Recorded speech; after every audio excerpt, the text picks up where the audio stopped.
So unfortunately, my characters are all pretty much G20 level 110 outside of JJ. We had pushed these guys up initially for the Surfer Breaker event a few weeks ago, so there's no way to backtrack that. But I'll show you guys what I have here. Daredevil level 110. He's tier 20.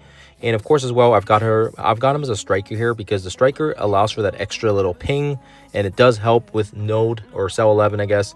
JJ is the only one that isn't 110. She's 105, tier 19. I've got her as a skirmisher for the extra focus. And of course, as well, we've got our boy Night Thrasher. He is tier 20 as well, level 110. We kept him as a 4-star.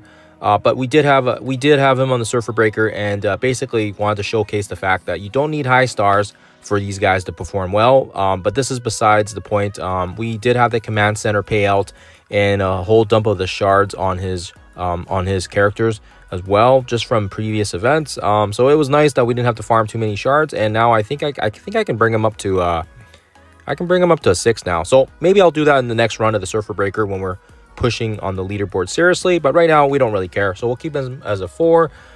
Eclipse 4-star 3 red, level 110 G20 as well. We've got her as a healer here, and if you guys are able to get that extra ISO 8 on her for healing, that does help, but keep her as a 4 because yeah, obviously if you're pushing for Blue Marvel, kind of not the greatest use of the purple ISO 8, but we were pushing for the leaderboards last month, and this was the only way for my team to survive, so I brought her up to a purple level 5 for the heals. And same kind of dealio here with Speedball as well. We could probably push him up to higher stars, but we've kept him as a 4 right now because I don't think the jump in stats would make that much of a difference. I think from a 4-star to a 5, it's only a 15% jump in stats, so not the craziest bump. I'd say probably going from the 4 to the 7 is almost twice the power. So we'll see what happens here when I'm pushing for the Surfer Breaker seriously in the last run of it, and we'll try then.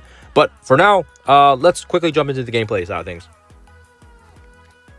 Okay, so we're in here. We're changing Eclipse to a healer, and of course as well, what's important about this node is the fact that I do believe someone did mention there is a Daemon comp that would work without the Daring Warriors, but we have Daring Warriors unlocked, and we have them at G20 level 110, so why the heck not? So what's important here is the fact that you do have to survive this initial barrage. Depending on where Magneto hits, you may have to reset. Luckily for us, he hits Daredevil and JJ, which are basically my 2 highest star characters, so that actually helps. If he hit anybody else, I think they'd probably get nuked, so you're gonna have to take a couple hits here. Once we get through that, we use Night Thrasher's ultimate. That's going to cleanse everything for us, which is awesome. And then what's important here is the fact that we need to apply some slow. I do it on Magneto because we want to take Magneto out first. The slow is going to double tap here as well because we got the striker on Daredevil, so that just gives us extra damage. And ability blocking on the left corner here is kind of the key, the way to locking this team down. Darkstar and Magneto are probably 2 of the most dangerous characters on the board, and of course as well, Phoenix Force Omega Red's just gonna miss because he's blinded by Eclipse's passive, so that's good there. Or actually, I think it's her special, but it's like the her moon form thing that applies the blind, so that's kind of nice there. And then once we get to Eclipse's turn, we're in a good situation here because we'll apply the heals back to the team, and then this puts us into a better situation. Now what I recommend is doing a special in the back row here. This is going to hit Magneto and Phoenix. Killing Phoenix is great because then she can't really use the revive on Phoenix Force Omega Red since he's still alive, so it really doesn't do anything. And right here, just throw the counterattacks. The counterattacks is kind of nice here because then when they start hitting us, they're going to basically kill themselves off, which is kind of what we want. But you'll see here that you want to save JJ's ultimate as well for the next wave drop if you can. I use it here because just for the extra damage, but you don't need to do that. You can save it for the next wave drop so it cleanses the immunity. That's probably the better play here, but of course as well, I just want to showcase to you guys that you can do either or. And again, Phoenix drops doesn't really do anything here because of the fact that Omega Red's not really dead yet, so she can't really revive, so we can take her out that way as well. And again, you can just, I think she just takes 1 shot and she dies. She should just bleed out. Next wave drops, so right here would have been nice if JJ had her she would have her cleanse. And I think I did do that in the previous video, I think on Friday, but for this one, it doesn't really matter. So everyone's on the board. Let's throw the ult here. The ult here is massive. This should kill off Omega Red as well, thanks to the striker tag. Omega Red's dead, so that's it. that's pretty much it. We've taken care of pretty much all the problematic characters.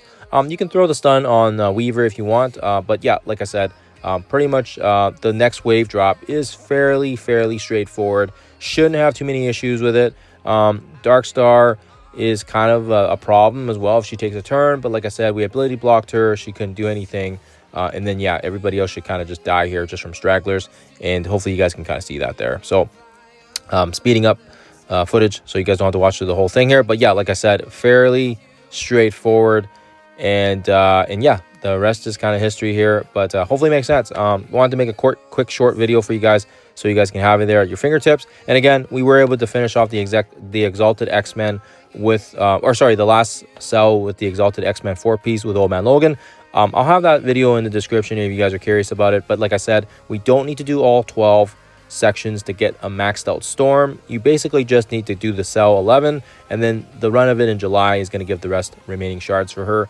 And yeah, that's kind of all she wrote. I would say right now, if you're not sure about your resources, if you're not sure where to go in terms of bringing up New Mutants or Exalted, I would wait and see how the next tower looks like. It's going to be the important one for Symbiote Quicksilver, and that's going to be on basically this week's Friday. So I would kind of hold off on that. The Storm Tower is coming back, so I wouldn't worry too much on her shards. I'd focus more on Quicksilver shards if it was me, but that's just my 2 cents here, guys. Hopefully helps you guys out. Let me know in the comments below if this makes a little bit more easier for you guys to get through it, and hopefully it makes sense. And like I said, I think the biggest point here is the G20s and the level 110s will help out your Daring Warriors, but if you don't have them, G20 and you don't have them at tier 20, then you're going to need bigger stars on them, because I'm overcompensating my low stars by having them at 110 and G20, hence why I had to do that for the Surfer Breaker event. But other than that, guys, always appreciate your time, always appreciate you guys tuning in, and I'll see you guys in the next one.